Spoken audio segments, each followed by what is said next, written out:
the sound of 9 a.m. right there. I'm Alexander Hernandez. I'm the co-founder and CEO of Rapido, and I'm going to introduce you to Daisy. She's got a pretty big problem. She's got a huge leak in her house, right there in her kitchen, and it's in trouble. This will cost thousands of dollars in damage if she leaves it unattended, and if it just keeps on going. So naturally, she calls up every single plumber that she knows, but unfortunately, everyone she knows is not available. It's a pretty busy day, so they're all booked out to the next day, maybe even next week. And considering she has Huey, Dewey, and Louie to look after here, she's got to make sure that whoever she finds is licensed and insured, so she can't just go on Craigslist or anyone else and just find anyone who will come out as fast and for as cheap. So what's she to do in this situation? She's going to download Rapido, the mobile app for iOS and Android. Within seconds, she'll be able to confirm her home location without even having to type in her address. And from there, she'll be able to pick a service category, HVAC, plumbing, electrician, and others. And she can describe her problem, take a picture of the problem, and send it out. And we'll contact one of our partnered service providers. And within 15 minutes time, got ahead of myself there. And within 15 minutes time, on average, we'll give her a notification that someone is on their way.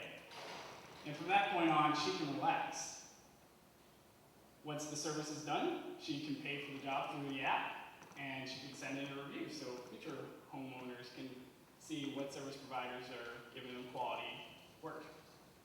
And here's the team behind it, myself and my brother.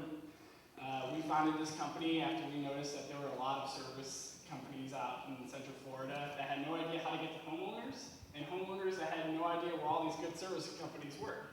There's actually about 200,000 homes in Central Florida and 200,000 service providers, individual workers that don't know how to find each other. So we built this app to bridge the gap. And right here we have our incredible Android developer, Michael Kimple, and we have our two advisors, Kirsty Chadwick and Don McKenzie, aka Twisted Sisters. Glad that worked. And this is how our business model works. So we do the payments through the app. We take a cut of each job. And the way our system works is we look for the closest, most available service provider in your area. So if it just so happens that you have two competing services right down the road from you, we're going to give the job to whoever has the highest bid. And we make sure that everybody on this app has high regards from their previous customers. We put everyone through a screening process. And finally, we have subscriptions for the businesses where they can optimize their workforce by taking a look at their analytics. They can see how fast it usually takes for their trucks to get out somewhere, and they can see who the closest homes are. And to date, we've had some pretty nice exposure here in Orlando. We just finished Starter Studio, and we've been featured in Orlando Business Journal and Orlando Sentinel. We've had the pleasure of pitching at YPO Fast Pitch Competition, and we've been featured at Orlando Tech Association. And by the way, we're launching July 20th. I believe that's a Monday. So be on the lookout for that. If you have any home problems of any kind, you can go rapido.co and submit your problems, and we'll find you somebody as quickly as possible. Thank you.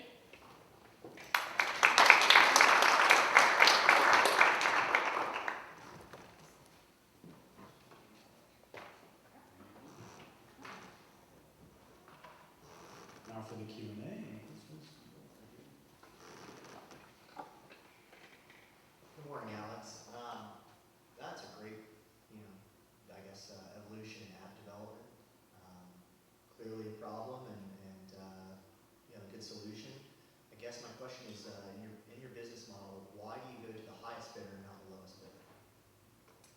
The highest bidder. For the job, if you have two competing service providers, why would you go to the highest bidder and not the lowest bidder? Is it to make, obviously for It's better just to margin? maximize the profit. We make sure that everybody across the board is really high quality services. Not anyone can just sign up for this. We make sure that you're on the Better Business Bureau, you've had reviews through other services, you have, nobody's ever complained about you on social networking. So when if you have two companies with the same qualifications, we just sort of saw it as a business opportunity. Let's just hand it to whoever wants the job more. Rating? Yeah. Not on price? Yeah. Okay.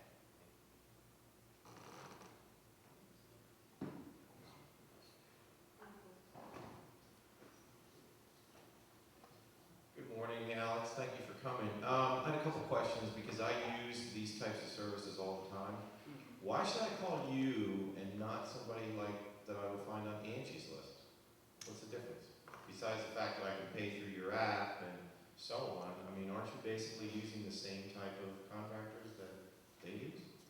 So aside from convenience, with our system, we actually go out and find the service providers ourselves. We make sure that we find all the good ones. I hear a lot with Angie's List, people will request service through there, and like, well, they're on Angie's List, but we got a pretty bad experience with them. And on top of that, we're actually a much simpler process than Angie's List. Instead of just going through pages and pages and pages of companies that you don't necessarily know the difference between, we take a look at what your problem is, and we'll find you the most directly specialized company that will solve that problem. So what are you looking for? So what am I looking for from the community? Yeah.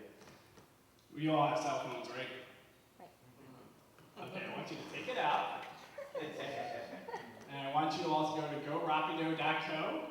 There's a little subscribe button. Click on that and then put in your email address and we'll notify you once the app is out. We want as many people signed up right before our launch date so that we can take advantage of the opportunity so that you can all have great and quick service.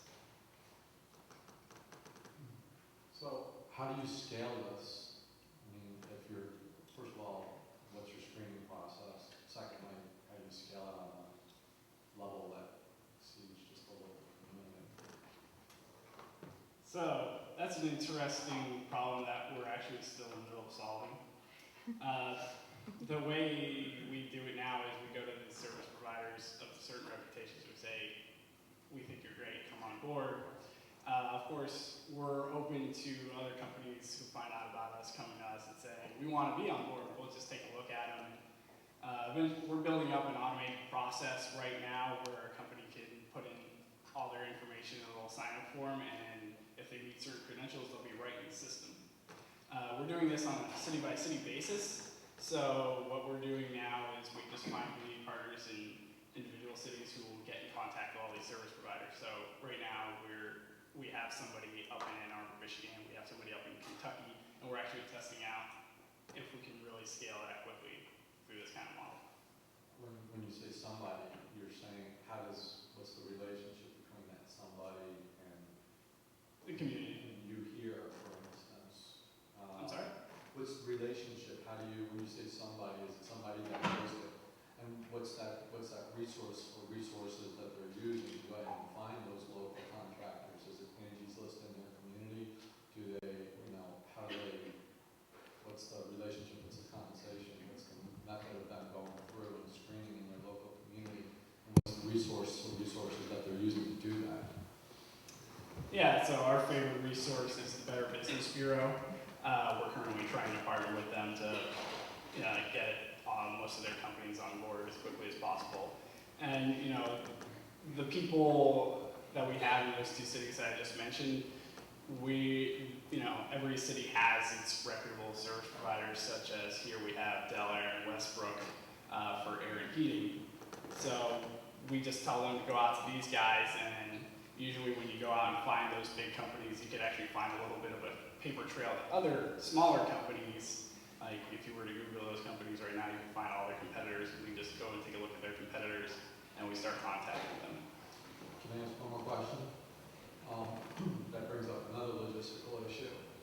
If at the scale you're at right now, you're almost funneling, forgive me if I'm misunderstanding, you're funneling traffic or potential customers to a select few contractors that you have already screened, and you just rattled off two names, whatever they were, in the air conditioning industry.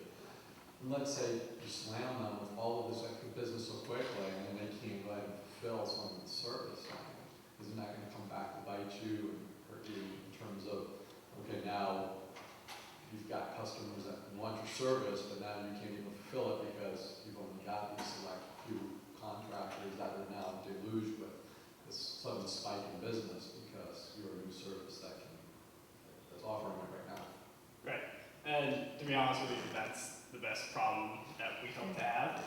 So if that comes to pass, then we always have a list of backups. Like we have a spreadsheet that points out, okay, we have a population of this many houses in this city, so we need this many service providers at this given time to optimize it.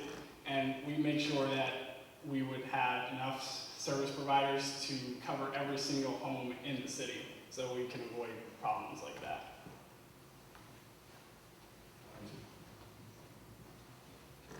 Hey, Alex. Wondering a couple things about the customer aspect of this. Specifically, like if someone shows up at my door after I've go Rapido to them, and they're like, okay, that's going to be $10,000. Do I have the option of being like, no, it's not going to be because you're not working on the house? Or once I click send me someone, am I booked with that? Do I have the option of saying no? And then second, you said everyone's license bonded and insured, so if something goes wrong, let's say they do just a bad job, or not that they're a bad company, but maybe they make a mistake or something happens, do I come to you guys or do I go back to them to kind of get made whole? Okay, to answer the first part, yeah, you can absolutely just cancel the job. You don't have to worry about getting hit with a $10,000 bill. Not that that would really happen. And secondly, if something goes wrong on the job, then yes, you just tell us about it, and we deal with those service providers. If something happens too many times, even just 2 times, then we'll just kick them off.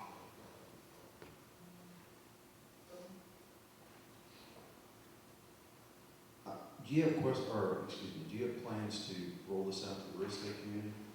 There's 12,000 plus realtors in Central Florida. I'm sorry, could you repeat that question? Do you have plans to roll this out to the real estate community? Oh, absolutely. Well, I have connections to the Greater Orlando Realtors Association, and we're figuring out ways that we can work together on that.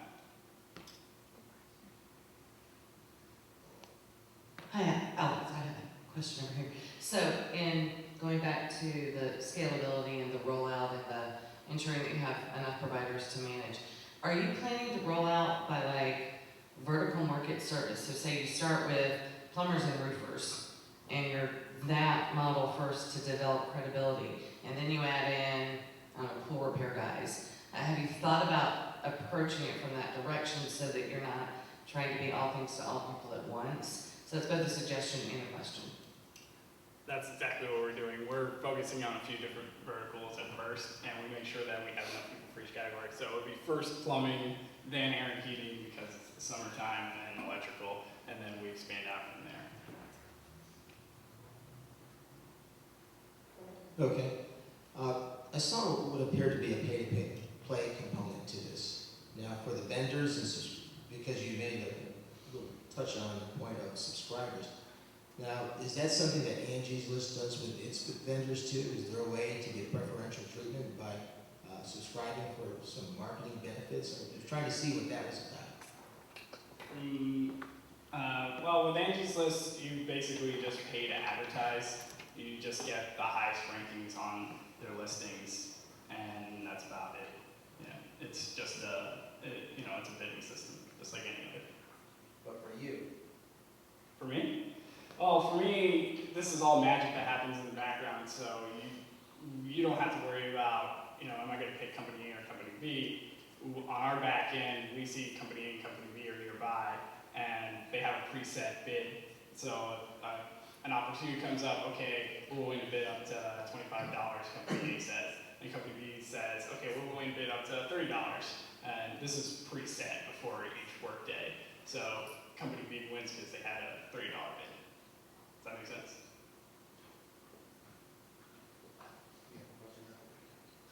Yeah, what does a business pay? I mean, to be on their system? what does the business pay? So we just take a cut of each job. Right now, we just negotiated from company to company. That's anywhere between 5 and 20% because there are certain types of jobs that are a lot of money. The average service job is actually $400. So that's something we take part in every single time somebody does work for us.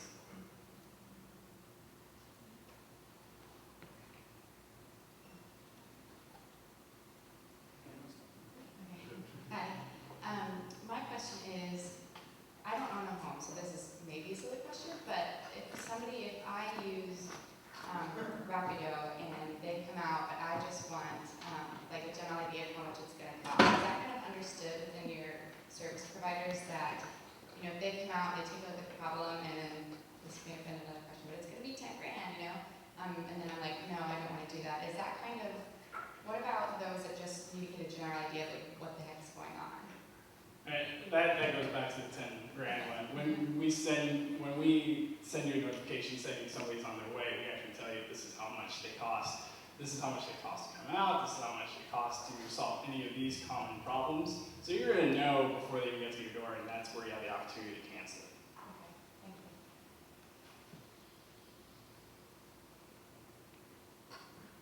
you. Hey, you guys, if you have questions, get those hands up so we can spot you. Alex, follow-up question to that. If somebody comes out for a quote and they say, okay, well, we don't want to use the service, what's to stop the service provider from just saying, well, this is the quote, but I have a little bit of room because I have to pay Rapido, so cancel the Rapido service, and here's my card, call me back, and I'll give you a 20% discount. And now their loyalties to the service provider, not to you. Right. So with that situation, Fortunately, we're pretty tight-knit with the companies we have right now, so we don't have to worry too much about that, but they're contractually obligated that whenever they get work through us, they have to pay through us. And if we find out through the customers that this sort of behavior is going on, like if we notice any trends that, well, this company just had 5 cancellations today, then we're going to know something is going on, and we're going to deal with that. I've got a question for you. What about, right over here, sorry. There's a few other apps that are out there. Smith is one of them, and Home Advisor is another that play in that same space with Angie's List. What differentiates you? I mean, are you familiar with either of those two? I'm very familiar with Home Advisor. Okay. So what's the big differentiator between you and Home Advisor? We don't waste your time. Home Advisor is just lead generation, so you put up your problem and you have 5 companies call you, and you're going to decide on company number 2, but then you got 3 others who are going to call you afterward because they didn't realize that the bid was over. And on the vendor side, vendors really hate Home Advisor because then you have all these people coming in, charging them like, I forget the rate, between like $25 and $65 just to see if they can get a cheaper deal than the next guy. And this Home Advisor is a system that just annoys everybody across the board.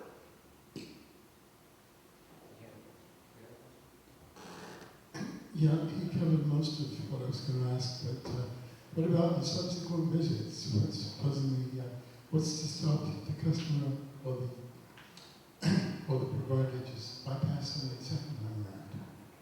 So the interesting thing about homeowners that we validated with close to 200 by the way, we noticed that they don't really care most of the time what the brand is that's coming to their door. So we don't worry too much about that afterward, oh, okay, I'm just going to call this company from now on, because we know that a good portion of the time that company is not even going to be available the next time they really want the work. And if they do want it, our system does scheduling, so you can actually just put in a date and time and a preference. So we minimize the risk of somebody trying to bypass us through that. I have a question about your availability calendar.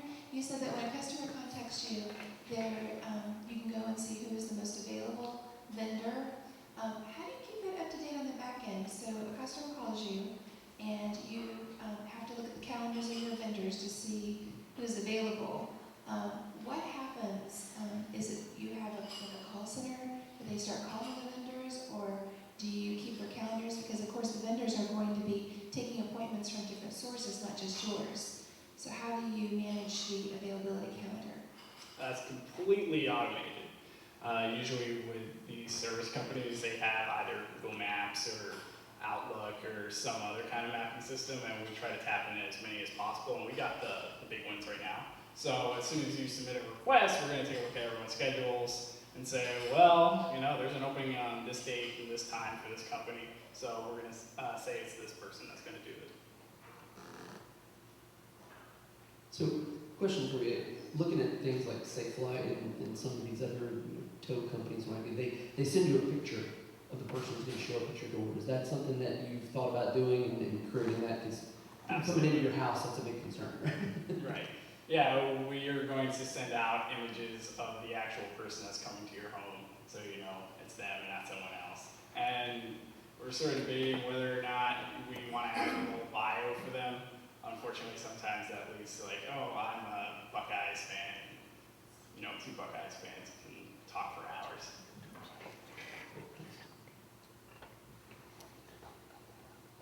All right, well, I think someone kind of asked you the question, but we always like to end our 1 million cups presentation question and answer with one specific question, which is name the top few things that the community can do for you. So you can reiterate that for us.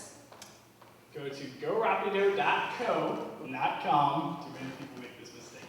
Gorapido.co, click on the subscribe button, put in your email address, and tell all your friends to do the same. And if you happen to know of any small service providers, please send them that way too, because we would love to talk to them. All right, thank you very much. Let's give Go Rapido and also big applause.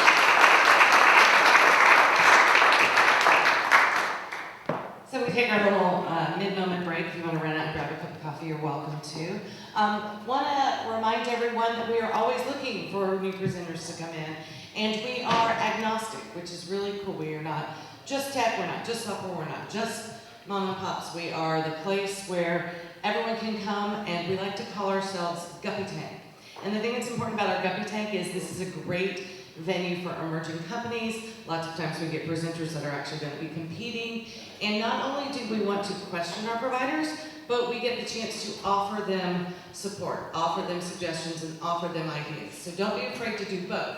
At once, when you're asking the hard question, maybe if you can think of the solution, feel free and present that to our providers or to our presenters, because we're that kind of community-based, helping everyone evolve. So really good opportunity to do that. So participate in our Guppy Tank, knowing that we have a kind of community bond with our presenters to try and help them grow.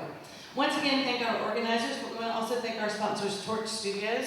Randall's an organizer/sponsor, so he's doing a great job. We are live streaming again. We had some, transitional time, but we are back up and live streaming. Thank you very much. Yay. Rollins, obviously, is great for hosting us. And by the way, they do this completely out of the goodness of their heart. They provide the parking, they provide the AV resources, so we are really so grateful for that, because it's really hard in this community to get that kind of resource offered up. And also the wonderful coffee that Jan, the coffee man, brought is free, because Barney donates that to us, so it keeps us caffeinated and excited. So please make sure you tweet and shout out to all of our sponsors. Don't forget, Rollins also provides parking, so if you parked in the garage, the little yellow tags out on the table will get you out. If we run out, grab a 1 million cup sticker. They usually let you out, they know we're here, so they're great about that as well. All right, so now we have Pod Box 9 and ThinkQuest coming up to present, so come on.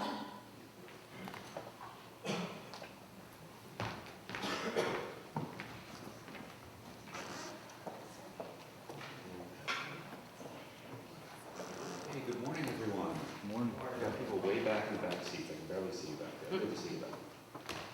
Okay, my name is John Tabibbo, and I'm the founder of ThinkQuest. And I want to start off with a little story. Earlier this year, I finished my master's in business. And during that course, several times they had us analyze problems in different industries and try to come up with solutions. And I live up in Oviedo, and if anyone knows Oviedo, one of the problems we're having is our mall. And it's not just local. Lots of malls are having problems getting people to get up and come into their stores. A lot of them have been suffering, closing. However, I did find out some are actually prospering. But nationally, This is in 4 years. Malls have lost 17% of their foot traffic, and this is in the months of November and December, their busiest times. So, how are some malls closing while others are growing? And it's interesting because one of the growing malls is Mall of America, which just finished a $260 million expansion. And then the Mall of Persia also did a $320 million expansion. So what's the big difference? Why are some suffering while some are prospering? And according to Maureen Bausch, the former VP of Mall of America, malls are no longer about the product, they're about the experience. Anything you want, from food to products to clothing, you can order online or you can go to the big warehouse stores and get it there cheaper. The reason you get up and you go to the malls, the shopping centers, the tourist districts, is for the experience, it's for the fun. So, we came up with a mobile app that applies gamification to advertising. So the whole idea is to let users play a scavenger-like hunt, turn it into a game, give them a reason to get up off their couch and come down to these malls, to these shopping centers. Our goal is to increase foot traffic to brick and mortar stores, retail stores, cafes, entertainment facilities by letting them play this mobile app. We've gamified it to the point where how it works is you go on these quests and, sorry, I'm used to this one. You're guided through a mall, and the stores, the landmarks, stuff like that, are going to be the places where you're hinted to go. They're the places you check in. And in each of the check-ins, when you go in front of these stores, we'll give you a reason to go inside. We'll give you a coupon, we'll tell you about the specials, we'll play a video to kind of play off of that high-pressure infomercial sales that works so well for them. The whole, you're right outside the store, go in now. So, we also give you the ability to, when you check into spots, go ahead and take pictures and then share them on social media. I skipped that too early, but if you have a teenage daughter like me, you know exactly what kind of pictures they're going to be taking, which is selfies, selfies, and more selfies. So we also incorporated the ability for them to share these selfies on social media, of course, branded with our logo, to kind of further our influence through social media. Now, the market right now is actually quite vast. Malls are not necessarily closing, but they're definitely going through a transition. There's over 720 malls, shopping centers in the U.S. Once you get rid of the small strip mall, there's over 150 stores per mall, averaging 12 million visitors per place. So that's a lot of foot traffic, and it's going on decline, but we want to be a part of the solution. We want to give people a reason to actually come out and go shopping.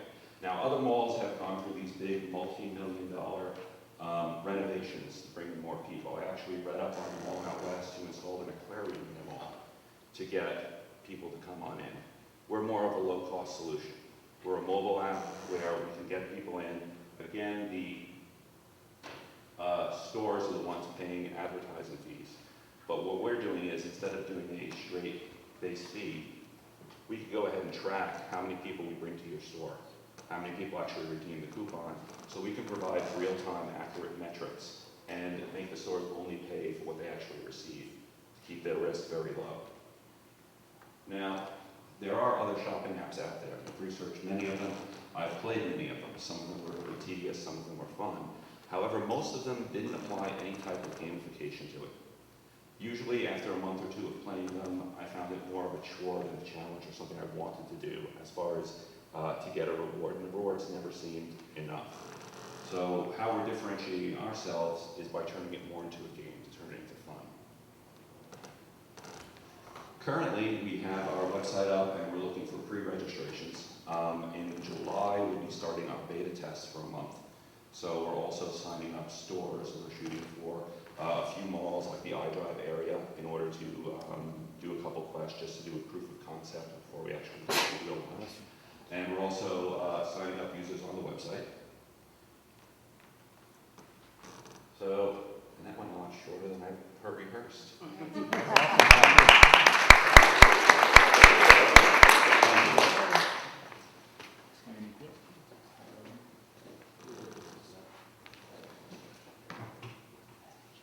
Very interesting, John. In regards to, like, for example, Simon Mall. Simon basically owns everything within the mall. Are you looking at partnering with these mall providers to give them a kickback on the advertising? Or how are you planning on exposing this, where if I just walk into, you know, Festival Bay, how am I gonna know about your app to even start this whole theme quest? Yeah, it's the chicken before the egg thing. How do we get the users, because they're what we want to advertise to, but you can't get the users until you have the product to give them. So we're trying, like I said, try to do a beta in Orlando. Preferably trying to get the premium malls, those malls where the traffic is very high, just to get the proof of concept. We're also talking with a few zoos and museums where we can go ahead and do that just to build the user base. But once the proof of concept is done, and we have a few places where we are bringing in traffic, then we can approach the mall management stores like Simon and see if we can get it done through there. Now our plan is, in these beta tests, we're going to take, you know, those kiosks, the where are you signs? Well, the other side of it, obviously, that's where we want to advertise. Just to try to keep it local, keep it within those communities, and just to go ahead and do the proof of concept. But Simon's definitely on our list. A question. Good morning, I have a question. Yes. I love this because I always love Disney scavenger that they do and they reward you for it. It's one of my favorite things to do at Disney. Besides the point, have you thought about going into the market of timeshare? Because this is the timeshare capital of the world. There's millions of people who come down here and vacation every year. And this is just me thinking out loud, but connecting with them might open a lot more doors where they have already established. Actually, never thought of the timeshare industry. We were approached by some people who thought it would be a good idea to get into the convention industry, but not timeshare, so I'll look into that. Yep. She actually stole a little bit of my thunder. Another aspect of that would also be the vacation rental home business. You get about 10,000 of those in Osceola County alone. But the majority of those are international travelers, and that seems like, at least from what you're doing here, would be the people who are most interested. You know, obviously conversion rates, they're wanting to come here, they're wanting to buy their stuff cheaper than they can buy it at home. This gets them out and about to do that. Personally, I don't see a lot of locals doing it, because if I go to the mall, I know exactly what I want. I want to get in, I want to get out, I don't want to have an adventure, I want to just go. But the internationals who don't necessarily know the business, know the area, know the experience, might take this more, internalize it more than a local would. It's just a problem. Well, we definitely, because of the international market, definitely have plans to go multilingual. Obviously, we need to have Portuguese and Spanish on there. But have you ever visited a city and you kind of just wander around downtown and you really have no idea where to go? And there's always those tour buses that you kind of avoid or maybe get on once in a while. This is an easy, non-intrusive way to say, take me on a tour of that city. But to answer the other question, yes, it would be fun doing that, but I know people are sometimes in a hurry. If I go down to Florida Mall, I know that like the back of my hand, I've been there more times, we put basically a show me the money button that'll actually list all the stores and let you show them their specials. How we're switching between them is we're offering points and badges if you play the game. And those points are more redeemable for gift cards at a later point in time. We're doing iTunes, stuff like that. So if you want to play the game, that's where we're shooting for the 14 to 28-year-olds. But we do understand that, sometimes you just want to get in there, what's my special, get out. You can go ahead and do it a different way, get that, and then play that quest again later after a certain amount of time if you want to. So I have a question over here, or rather two suggestions more than anything. Since you're local and you're looking for local things, going on the idea of partnering with the malls, I think that if you go to some of the individual stores within the malls and get them wanting it, those mall management people are more likely. So suggestion number one, out at Artagon, which used to be Festival Bay, Yes. Gods and Monsters just opened. I was there with you. Yeah, so gaming theory, etc. They would probably love you. And then my second follow-up to that is there's a huge technology and gaming segment in OIX, which is coming in October. So, okay, just wanted to make sure you're aware of those two game theory things, because I think that connection works a lot for you. Well, originally we were doing validations just by GPS. Obviously, if we know where your store is, we can say they're within so many feet of your store and check you in there. However, since we were approached by some conventions And someone actually came to us and thought of doing it with a farmer's market. We also put the ability to do QR codes. So obviously if people switch at conventions, you can go through, we thought it'd be a great idea that as you go through, you check into your places for a convention tour and be able to have a button to just share your information with them. So you can keep track of, oh, you know, I visited 100 booths today at this convention, but what was that guy I visited around? It was morning, it was 9 a.m. You can look on the app and see a list of everything you checked in with and when you did it. Who's next? You just described a few minutes ago about people having no idea where to go. That's Winter Park. That's Park Avenue. Seriously.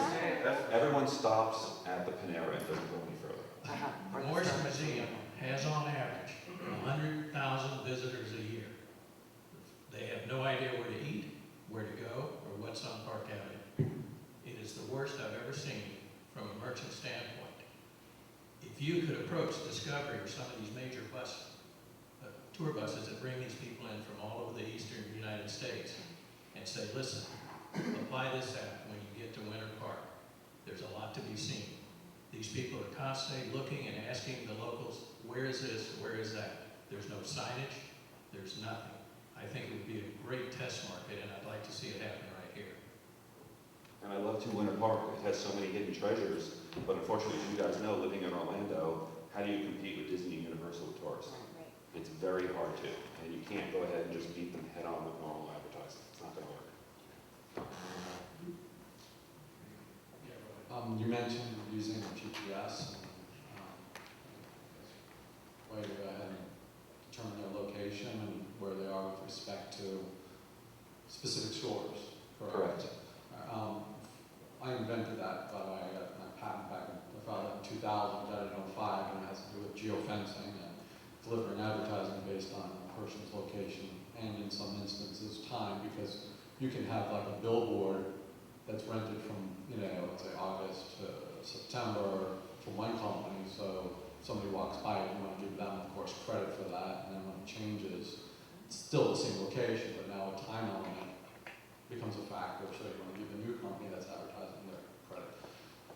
The point I'm going with this is, I'm working on something else now, and you were talking about trying to keep them in the malls, and you were talking about the selfies with your daughter. What about, you know how retailers are always asking you, how do you want your receipt? Do you want to print, email, or both?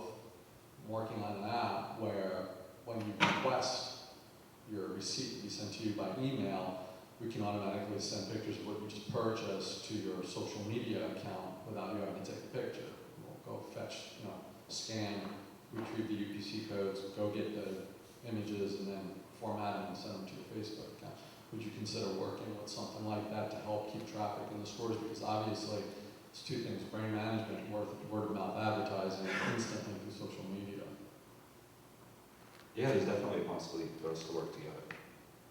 I'm trying to think how, you know, if we put people on games and obviously got them in the stores and then in there do the receipt, it's definitely an added service that we both benefit from. So yes, talk to me right after this.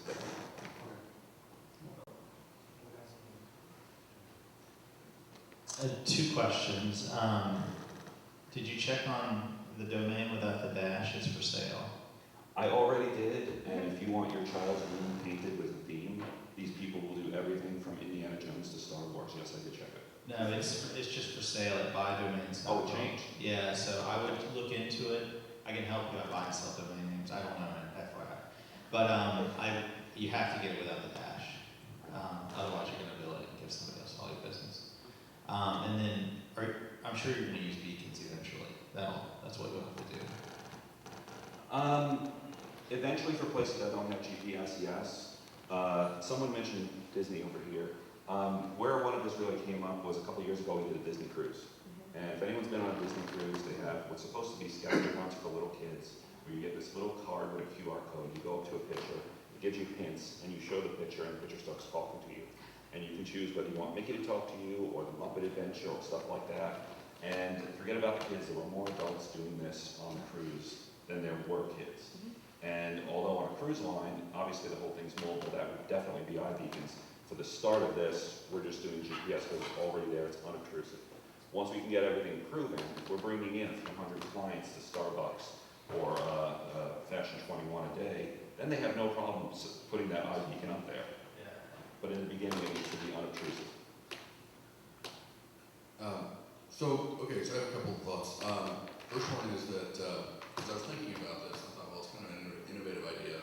Would I actually go to the mall to do the theme quest?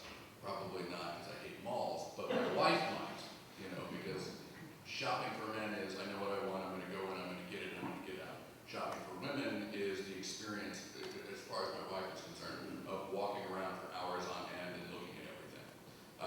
So I think if you market it that way, but the other piece is, then I look at, well, what would I be willing to do with this? Well, I might be willing to do this at some other venue, because I like the idea of the gamification of it. I like the idea of the trade show thing, because it does give you the added piece of knowing where I've been. Because when I go to those, I have no idea, and I need to be seeing a lot of people, but I can't keep track of everything by the end of the day. But so I think that the other piece I would put out there is if you can find a way to put into your pitch something around geocaching, that would be huge, because that is a very popular thing, and I don't know if you know what that is, but it's like a scavenger hunt where you go and you find something in your community. Well, this is kind of the geocaching of shopping in a grand scheme of things. And again, I go back to my wife. She loves to do the geocaching. I'm good after the first find, but there is a market out there for that. So just some thoughts there. But it's a great idea, and it might. Who knows? Maybe it is the thing that will get people to come back to malls. And I do agree with you as far as shopping. I can get in the mall and get out, and I'll just order it online when I know my size. But here's a question, and we're going to do this more of a phase 2. If we did the shopping malls, but we also did, I don't know, Orlando's bar run, and did R&A or something like that, where we go around and bring you from the different locations, the basement bars that you never ever see. The sign's there, but you don't go down there, and every so often you get a free shot, a free beer, a free something, a half price, buy one, get one. Now all of a sudden we've opened up the 21 and over range. So right now we're trying to figure out where we are as far as who's going to play the game. Is it going to be the college kids, or is it going to be down to the 14 to 30-year-olds? So we're still trying to establish, where we fit. Okay. Every time I see an app, I see a platform. And I look at it and I see Theme Quest Chicago, Theme Quest Dubai, Theme Quest, and cities could be using this as a way for people to find a way and to see what's there. If I was SeaWorld, I would want to have Theme Quest SeaWorld. But the reason I would look at pursuing the big tickets like those is because of the co-branding impact to you. They're doing all the advertising to take you to the world. I did that with a chain of tanning salons I had a long time ago. I had everyone paying for all of my merchandise. I didn't have to, because the first 100 to this bar that night, the first 200 to this bar on another night, whatever it was, got a free pass that expired in 2 weeks. So you could have a limited offer where people could actually be using this for a period of time, 2 weeks, and all of a sudden they find out all the other options, all the other applications, markets, and now they can start opting in, just going out. Good idea, we need to talk. I think you have a really unique challenging with your marketing in that a lot of companies have more than one chance to approach someone or advertise to them, but if you're going to focus on the tourism industry, you basically have a week or 2 weeks to get them to come and use your service. So I was wondering or if you have specific marketing methods that you're going to use to try to capture the tourism industry. Tourists, they're definitely a target, just because there's so many of them in like Orlando and lots of places. But I mean, even for locals, there's places I'll go to. I'll go up to Sanford, and I was up there last year, and they redid it. It was really nice. I had no idea where to go. I wandered for a bit and I left. 2 years ago, I went over to St. Augustine. Great place to walk around, see all your pirates and all your history. You had to go down an alley once to see the ice cream parlor that I wanted to go to or something like that. So as far as marketing specifically to tourists or not, I'm doing more of an age range as opposed to just visitors, and I think that's something we're going to have to feel out. I don't have enough information at this point to say, we're definitely 90% tourists, this is going to be our thing, because it may not be. Keep going back, my daughter is the one who can go to the mall and spend 6 hours there, and then go back a week later and spend another 5 hours there. I have no idea there are that many stores there. But it seems to be something that she'll go ahead and walk through, and something I'll spend more money at. I gotta see where the metrics come in at, and then refine where we're targeting. Hi, there's definitely a battle between brick and mortar merchants and online merchants for sure. Have you thought possibly of bridging those two areas, like for instance, tie sales of those merchants to just the ThemeQuest app so that maybe match an online price? And all that. People will go off and go to a brick and mortar store to get their hands on the object, and then they'll find the best deal online. So turn that into an impulse buy. It could be. It would definitely take a little bit to get that integrated with the app currently. I know what you're talking about, going ahead and matching it. But the point is, if you have a store, an ice cream parlor, a cafe, whatever, a restaurant, and I'm bringing people to your place, I don't want to go ahead and compare with online and say, hey, you can get it someplace else cheaper. Obviously, I want them to buy there. So I would think they have enough to go ahead and keep the price to where it's comparable. But again, that's something I need to work with the vendors.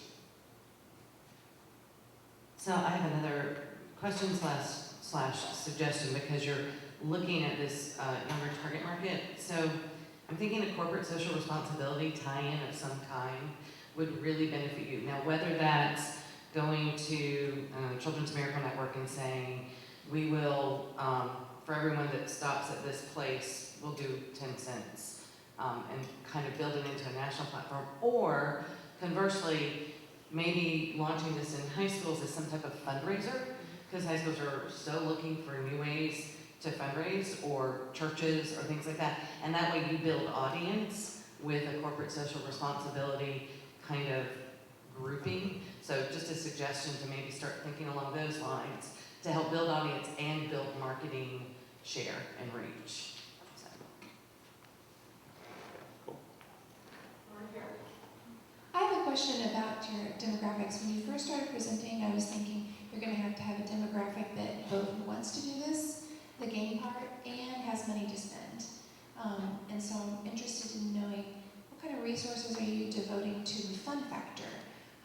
Whatever demographic you do settle on, you're going to have to make sure that you have the promise of fun and then keeping that promise and having the testimonials at the end that yes, this is awesome and everyone should do this. What kind of resources are you right now looking at to develop that fun part? Mostly it's been just my team putting together. Like I said, we've been getting over the technical hurdles, but as far as keeping it fun, the way it's played is we give you hints to get there. And we definitely kept it sarcastic to hint 1, hint 2, hit 3, oh damn, I just give up, or something like that. Again, we're trying to keep it clean, but then like I said, we're also thinking about doing something in the bar scene. So we're still trying to figure out where our target is. Right now, we are going more for the, like I said, 14 to 24, 28 category. So we're trying to keep it fun and trying to keep it age appropriate. But no, as far as keeping the content fun, we know we are going to need to hire content adders to go around and do that. And probably someone suggested out of work comedians, they work cheap and they will produce great stuff. So that's where we may be down at the improv a week or two looking for consultants. I have another question. I'm big into data. I want to understand data, I want to analyze data. So I have a couple of questions for you with the background of me. First is, who's your data host? Who's going to be holding all of your information? Because I know an app is just a vessel for data to get pushed through. So who's hosting it? We're hosting it with Amazon. Actually, our team are 3 teachers from Full Sail University, including me. So I actually teach the database courses. One of my partners teaches all the server-side language courses, and another partner is a designer. And it's 3 of us who got together and put that together. So we are storing all of the data. And we have thought about the part eventually that we don't want to give away ever anyone's individual information, but crowdsourcing that data.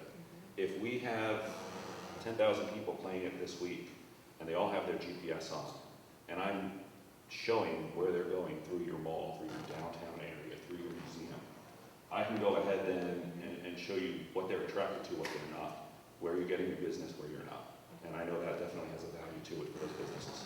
Yeah, that was going to be a follow-up question, so perfect. And then my second question is, the big thing right now with big data that's out there, have you analyzed demographics, geographics, all of the analytical insight as to where to decide to first hit your market?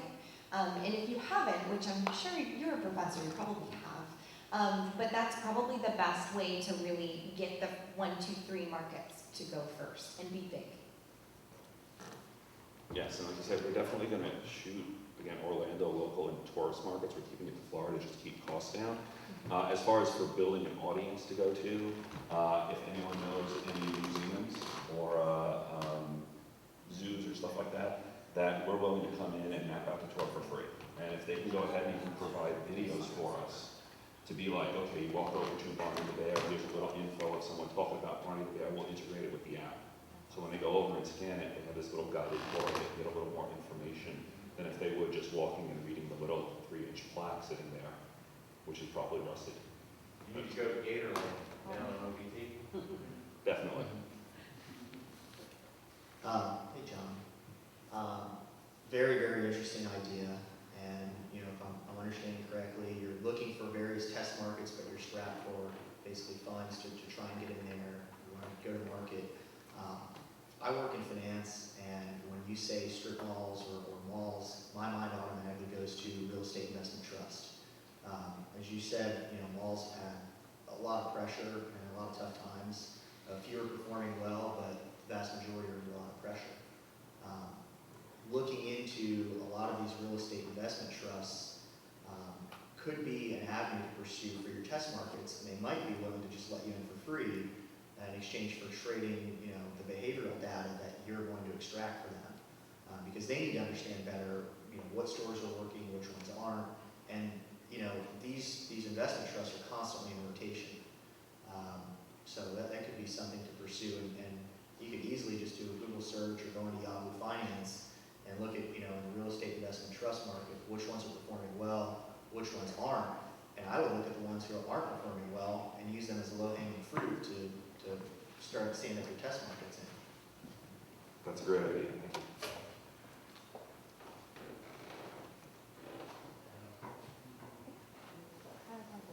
I think there's a question yet. They just said real estate trust. Oh, use the mic, use the mic.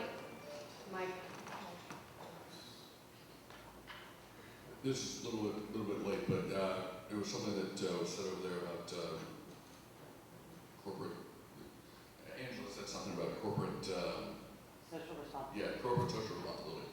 What it piqued in my mind was that one of the things that Universal Orlando used to do back in the day before they had Harry Potter was that they would go to corporate groups and they would do essentially trivia team building activities in the park for corporations. So you could come in and they'd cut you a deal on coming into the park, and then you go around and they would go to different venues and they would find out something about that venue, and they had to do it. It was something relatively obscure, so they had to work together to figure it out. You could probably do something like that. I mean, obviously you're not probably not gonna have the Center of Universal have to spend $100 a day, but there's so many other things in Central Florida that you could do that with, and then it's a team building activity which you can upcharge for. We put the ability into the app to have a private quest. So if you specifically, I don't know, you're a real estate firm, you own an office park, and you want to do that team building experience, you can have a code that you go ahead and put in that isn't available to the general public. Obviously there's no rewards, but you can use it as a team building experience for your specific corporation. Hi John, it's a good idea. I have two questions. The first one is from the user experience. What happens if the user she doesn't have any 3G or 4G at his app, and the malls don't provide any Wi-Fi to the user? So are you going to give out those users? And the second is from the technical view. Does the geocache precise to the indoor environment? Thank you. Okay, I've tested it in the Florida Mall and, where we go, Florida Mall, Millennium Mall. The ones that didn't have, like I said, 4G available did offer Wi-Fi. A lot of them will offer Wi-Fi. And a lot of the mall structures today, if you've noticed, there's always windows. There's always some type of window up on top. We were able to get a fairly accurate, at least within 50 feet, GPS reading from them. So we did do a test of that, and so far it is working. We do understand that there probably are going to be places, if we ever do this in a convention center, you have, 30 floors or 10 floors of concrete above you. That's not going to work. That's why we added the option to do QR codes. So if those stores wanted to go ahead, if they were in, I spent some time in Toronto, and I know there's a lot of malls up north that they're actually in tunnels underground.